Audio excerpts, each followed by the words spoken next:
Bonjour, je m'appelle Dominique Dupagne, je suis médecin généraliste et je vais vous parler aujourd'hui des réseaux sociaux pour professionnels et notamment pour généralistes. Je n'ai pas toujours été vieux, gros et chauve, je suis un ancien jeune, voici ma carte d'étudiant de 1976 et je suis tombé en 1996 dans Internet pour ne jamais en sortir et notamment dans les réseaux sociaux.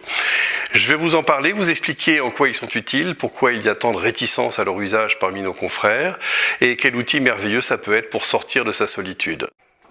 Je vais me pencher brièvement sur le passé, pas, je vous rassure, avec la nostalgie d'un ancien combattant, mais parce que ça éclaire l'avenir.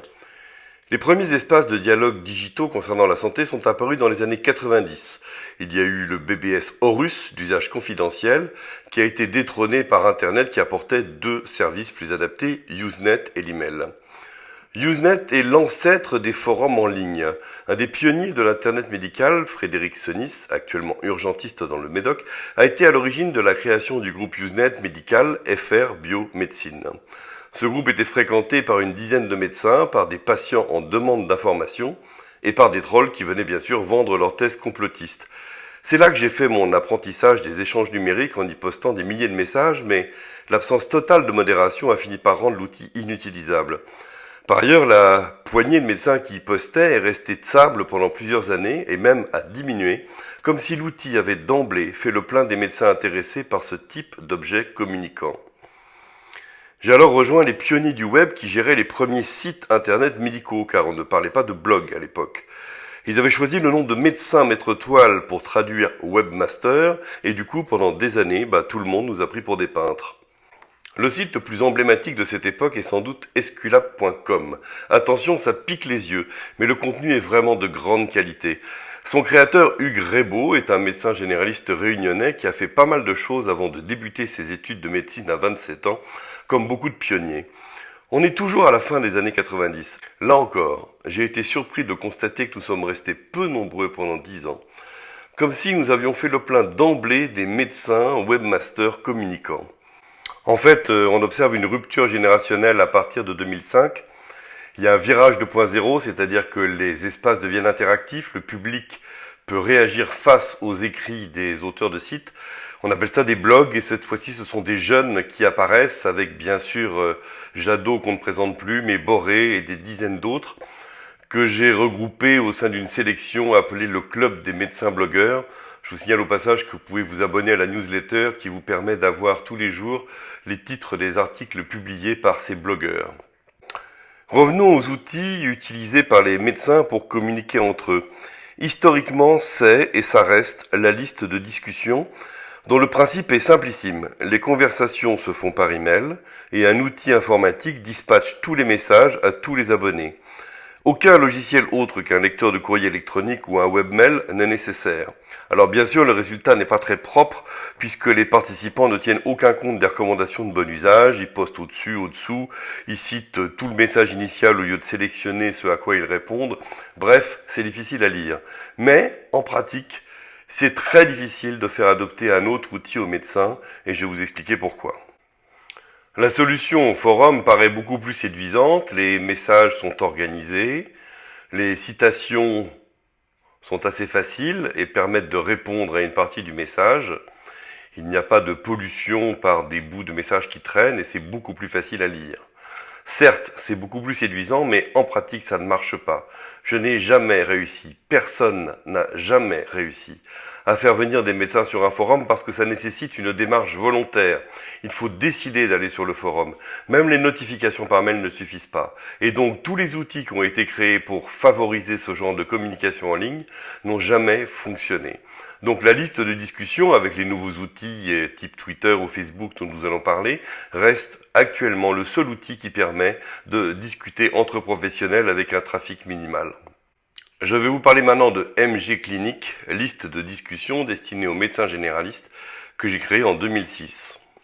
J'ai souhaité d'emblée être très strict dans sa gestion, c'est-à-dire que j'ai imposé que les discussions ne portent que sur la médecine et son exercice clinique, afin d'éviter toute discussion philosophique, de comptoir et autres dérives qui malheureusement perturbent beaucoup le fonctionnement des listes de discussion après quelques années d'évolution. La liste comporte actuellement 250 abonnés et vous avez ici le nombre de messages échangés par mois. Vous notez que le maximum a été atteint dans les années 2011-2012 avec jusqu'à 2000 messages échangés tous les mois. Actuellement, la liste fonctionne avec une moyenne de 800 messages mensuels, ce qui correspond à un nombre important, mais nous allons voir que les nouveaux webmails permettent de gérer ça très simplement. Alors voici comment se présente la liste de discussion MG Clinic dans Gmail.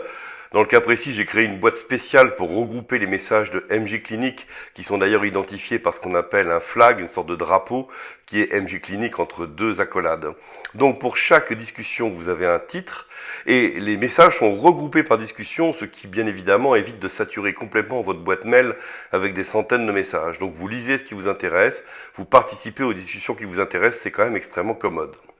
Notez qu'il est indiqué pour chaque discussion le nombre de contributions qui vous permet donc de savoir combien de messages il existe dans chacune de ces discussions. Entrons dans le détail de la première discussion qui porte sur la thrombose hémorroïdaire aiguë.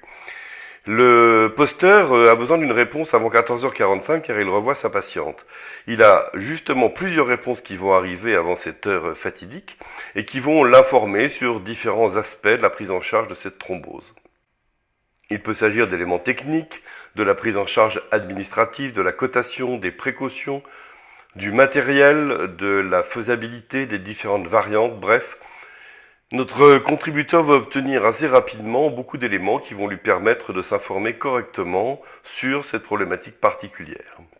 Alors là, je vous ai copié des extraits significatifs pris dans les emails, c'est plus fouillis que ça bien sûr comme je vous l'avais dit puisque c'est une liste de discussion, mais l'ensemble de ces renseignements sont assez faciles à lire et arrivent rapidement dans votre boîte aux lettres.